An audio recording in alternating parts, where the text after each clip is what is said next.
Hi, my name is Michael and welcome to my channel. So I said it would probably be a few weeks before I had another video up, but there's a couple of things I wanted to do on this car before the turbo came in, and so I thought I would go ahead and make a video. So the first thing I wanted to do, and this is a little controversial and some people are probably going to roll their eyes or shake their head, I actually wanted to block the coolant lines that go to the turbo. So I basically decided I'm not going to run coolant on this new turbo. You know, I've talked to a couple people that do this, and the consensus is that it's probably fine. And I really don't like coolant lines, so I figured to go ahead and delete those and not have to worry about them ever leaking in, because I've had issues with coolant lines getting really close to the manifold and they end up charring and leaking. So what I'm going to do today is I'm going to go ahead and delete both of these coolant lines right here, which these go to the turbo typically. And I bought these plugs, which I've used in the past. These HPS, it's like a silicone plug. These work really well. They are pretty expensive. They're like $17 a plug. And I actually bought 4 of them because on the back of the block, which is, I wanted to replace this janky delete I have that is typically for the throttle body. So right here you can see I have this hose right here with a bolt in it, and then there's another one that's, I don't know if you're gonna be able to see, but it's kind of back behind it. Both of those typically go to the throttle body, and I don't have this throttle body. This drive-by-wire throttle body doesn't have coolant ports, so I ended up deleting those, and I had them leaking at one point, and that was kind of my solution to, because I think it had it like looped, and that was leaking, so I replaced it with that bolt and whatever. It's all janky, but moral of the story is that's another thing I wanted to get done on this car as well. I'm kind of in there.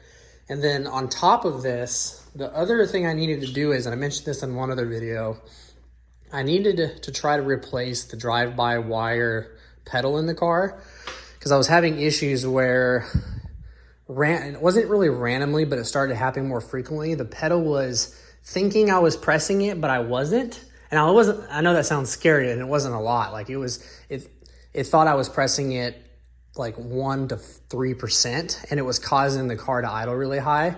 And I ended up, kind of rescaling the throttle or the pedal position sensor, and it helped, but then it kind of seemed like it was really inconsistent. Like sometimes it would do it, sometimes it wouldn't, and then it was doing it worse, to where basically the voltage for the pedal not being pressed at all was showing a lot more than what it should. So I ended up buying another pedal online from a guy on Marketplace.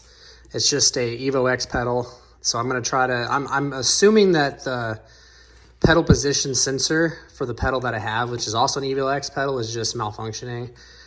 This is kind of just the easiest, cheapest solution is before I try to, diagnose the wiring or something like that. So that's another thing I need to do today. And when I install that pedal, I need to rescale the ECU as well for the pedal position.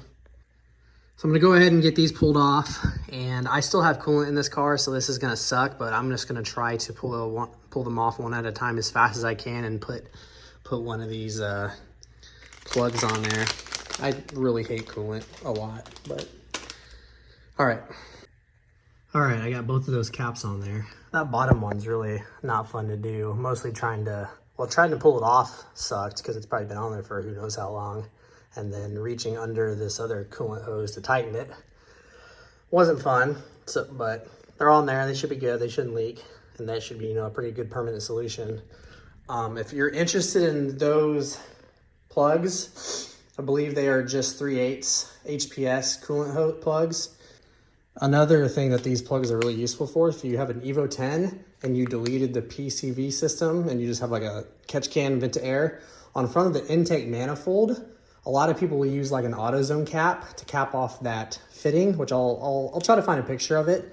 I had a problem with the cap blowing off all the time or cracking. I ended up using one of these, which I believe is the same 3/8 size, and I never had that issue again. Someone on Instagram actually pointed this out to me like years ago, but that's a really good solution for the front of the intake manifold for the Evo 10 as well.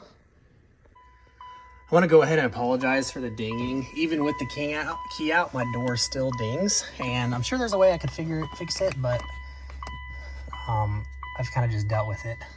But you can see here's the adapter plate, which is an Evo spec adapter for an Evo 10 pedal and an Evo 8 and 9. So all I need to do, it looks like all I need to do is take the clip out, or the harness out, and then looks like there's 3 12mm bolts. So I'll go and do that. All right, I have the pedal off. For some reason, the right bolt and the top bolt were 10 mils, but the left big one is a 12 mil, which is really interesting. But you can see kind of how the adapter works. It's a pretty nice piece. If you're ever gonna convert your Evo 8 or 9 to drive-by-wire, I highly recommend it. Again, that's Evo spec. All right, you can see here's the new pedal right here and the old pedal. I mean, there's nothing obvious wrong with it. I mean, it's just a pedal. I'm really hoping there's just some kind of short in the pedal position sensor that's causing it to do what it's doing. I put an X on it so I know which one's which, but I guess we'll go ahead and get the new one installed, and we will all rescale it in the ECU as well and go from there.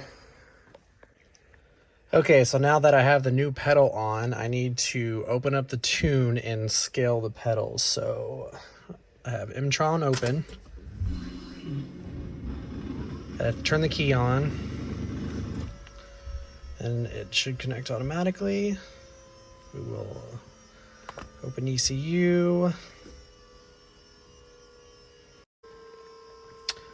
Okay, so I think this is under config. And now there's a couple ways to do this. If I go to engine setup, I go to, if I go to channels, input setup, and then drive-by-wire. So I can see that the pedal position sensor is ANV10, which right now it's at 0.543 volts. So if I floor it, it goes all the way to 2.23-ish, around there. If I let off, it goes back. So there's a couple ways to do this from what I understand. I could go into the input, and you can set the minimum. Basically what you're doing is you're saying, okay, when you're not putting any pressure on the pedal, so it's completely closed, what is the voltage? And then if it's completely open, or you're flooring the car completely, what is the voltage? And that's how it gets the 0% pedal position to 100% pedal position, and then everything in between that, it just automatically scales. But Mtron, I believe, has a feature that will let me, I haven't used this yet, so we'll see how this goes, that will let me set it based on what I press the pedal. So if I go to engine setup, pedal position, close, calibrate. Okay, so I think that's because I didn't press anything. So then now I press the pedal all the way. I go to it again, pedal position, open, calibrate. Okay, so I can see that it said it's at 2.235, so let's open it again. 2.234, it's about what it was. So we can validate this by going to, I think that's tuning, and then we go down to, let's see, where was this at again?